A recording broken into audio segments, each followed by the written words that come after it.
Hello बच्चों, स्वागत है आपका अपने यूट्यूब चैनल इल्मा स्टडी पर। आज हम करेंगे कार्यपत्रक नंबर 49, जिसका विषय है हिंदी। पद की पुनरावृत्ति करेंगे हम। कक्षा 9th है, ठीक है। डेट है 12 तारीख। प्यारे बच्चों, फ्राइडे है। प्यारे बच्चों, अब तक हमने पाठ्य पुस्तक की विभिन्न कविताओं को पढ़ा। आइए आज के कार्यपत्रक के माध्यम से कबीरदास जी उसके रचित पद जो है पुनः चर्चा उसकी करते हैं, ठीक है। पुनरावृत्ति तो आपको पता ही होगा, रिवीजन वर्कशीट्स आई हुई है आपकी, ठीक है। तो ये आपका बुक का ही काव्य खंड है, ठीक है। तो वो मैं आपको पढ़ रही हूँ, ठीक है। पद 1 है आपका, क्या है? मोको कहाँ ढूंढे पद। एक सेकेंड। अच्छा, इसको पढ़ने से पहले मैं आपको बता दूं कि इसके लेखक का नाम आपको ज़रूर याद रखना है। आपको पाठ पढ़ने से मतलब इसकी काव्य जो पंक्तियां हैं उसको पढ़ने से आपको समझ ही आ रहा होगा कि इसके लेखक कौन है। क्या नाम है? कबीरदास, ठीक है। कबीरदास जी जो है इस कविता के लेखक हैं।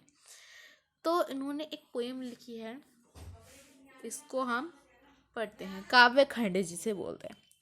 मोको कहाँ ढूंढे बंदे मैं तो तेरे पास, ना मैं देवल ना मैं मस्जिद ना मैं काबे कैलाश में, ना तो कोने क्रिया कर्म में नहीं योग बेरोग बेराग में, खोजी होए मैं तुरते मिली हो पल भर की तलाश में, कहे कबीर सुनो भाई साधो सब श्वासों के श्वास में, ठीक है। ये हमारा एक पद दे रखा है। तो इस पद में हमें बोल रखा है, हमें कवि क्या बोल रहा है कि ये मेरे खोज में लगे हुए मनुष्य, मोको कहीं ढूंढे मुझे, मतलब जो बंदे हैं मनुष्य हैं, मेरी खोज में लगे हुए हो। तुम क्यों लगे हुए हो? मैं तो तुम्हारे पास ही हूँ, और मुझे कहाँ कहाँ ढूंढ रहे हो? ना मैं मंदिर हूँ, ना मैं मस्जिद हूँ, ना मैं काबा या फिर कैलाश में हूँ, और ना ही मैं किसी क्रिया कर्म में हूँ, और ना ही योग और वैराग्य के साधना में मेरा वास है। यदि तुम सच्चे खोजी मतलब खोदने वाले हो, तो देखो, मतलब मैं ना तुम्हें सांस में मिल जाऊंगा। मैं तुम्हारी हर एक सांस में बसता हूँ। कबीर क्या कहने की कोशिश कर रहा है कि परमात्मा मनुष्य के भीतर ही निवास करता है, देवालयों में या फिर कर्म कांडों में नहीं करता। परमात्मा किस में निवास करता है? मनुष्य के भीतर, ठीक है। समझ आई इन पंक्तियों की बात तुम्हें? आई होप समझ आ गई होगी। और एक बार मैं तुम्हें इनके वर्ड्स मीनिंग समझा देती हूँ क्या क्या है। तो सबसे पहला वर्ड मीनिंग है आपका मोको, ठीक है। मोको क्या है? मोको में, ठीक है। तो मोको का क्या अर्थ है? मुझे। क्या अर्थ है? मुझे। देखो, अगर आपको कोई वर्ड समझ ना आए ना, तो प्लीज़ मुझे कमेंट करके पूछिएगा, मैं ज़रूर उसका आंसर बताऊंगी, ठीक है। तो मैं चाहती हूँ आप मुझे कमेंट करो, मुझे सवाल पूछो, ठीक है।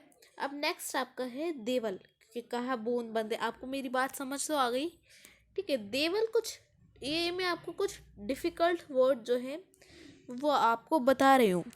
देवल का मतलब कुछ बच्चे होते हैं जो मतलब समझ नहीं पाते हैं इन वर्ड्स को, तो मैं उन्हीं के लिए ये सब बातें आपको बता रही हूँ। देवल का मतलब देवालय हो सकता है। देवालय अगर आपको कुछ समझ ना आए तो मैं इसको अच्छे से बता देती हूँ कि आपका जो मंदिर होता है ना, उसको देवालय बोलते हैं। वैसे तो पता होगा सबको, क्योंकि मंदिर को देवालय बोलते हैं, देवल बोलते हैं। तब भी मैंने आपको बता दिया, अगर किसी को ना पता हो तो उसका मतलब है मंदिर, ठीक है। मस्जिद का पता है सबको, या फिर वैसे मसाजिद है लेकिन मस्जिद होता है। और यहाँ पर काबे भी पता है, काबे कैलाश। कैलाश क्या होता है? काबे अलग होता है।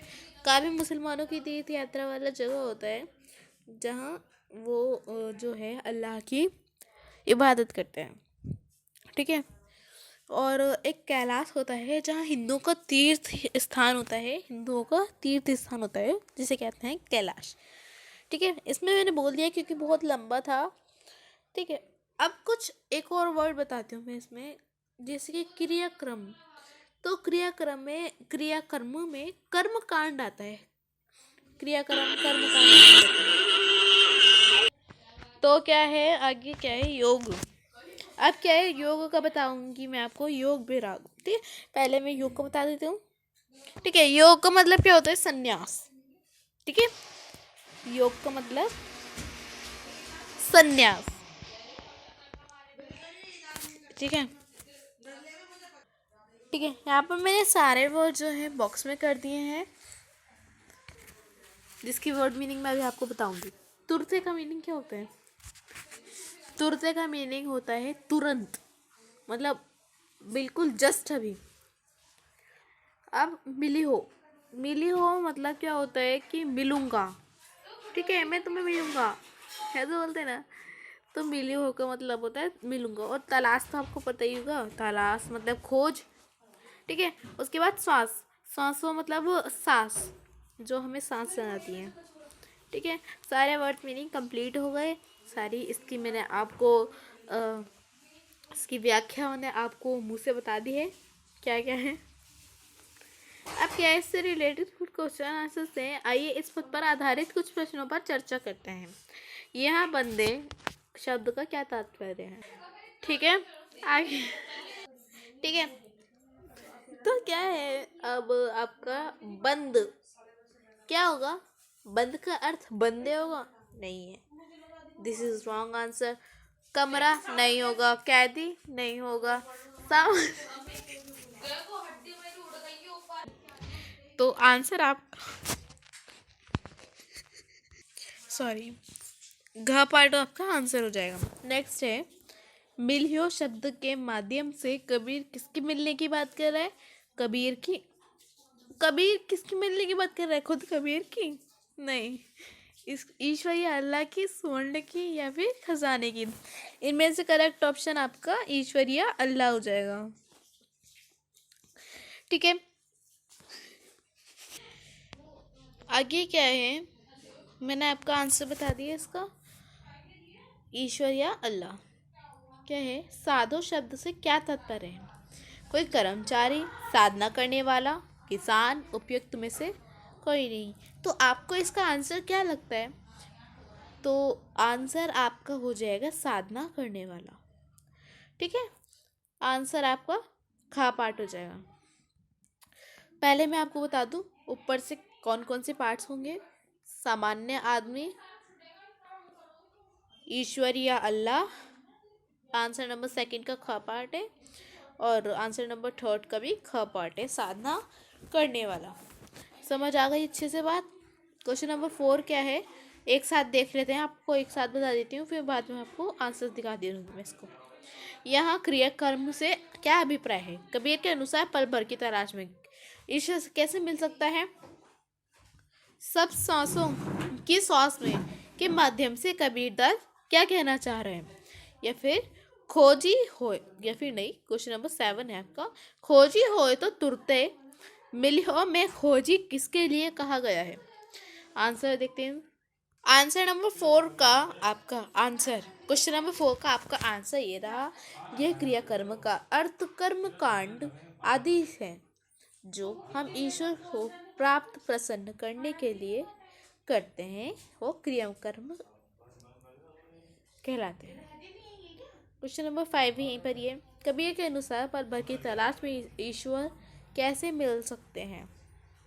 कबीरदास जी के अनुसार अगर हम सच्चे मन के विश्व से तलाश करें, एक सेकेंड, अगर हम सच्चे मन से ईश्वर की तलाश करें तो ईश्वर की तलाश में मिल सकते हैं, क्योंकि ईश्वर कण कण में विराजमान है।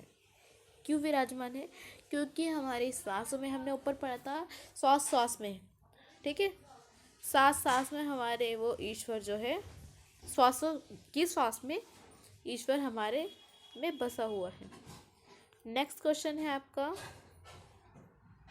क्वेश्चन नंबर 6, आपको यहाँ पे लिखा हुआ है, कबीरदास जी के कहने का भाव ये क्या था? क्या कहना चाहते थे वो सांस सांस में? क्या कि कबीरदास जी का कहने का भाव यह था कि जो ईश्वर थे वो कण कण में हमारे विराजमान है। ठीक है, ऊपर भी हमने यही पढ़ा था, तो यही पंक्ति हमारे बार बार रिपीट हो रही है। आंसर नंबर 6 भी हमारा कंप्लीट हो गया। 7 है, खोजी होए तो तुरतो मिली हो में। खोजी किसको कहा गया है?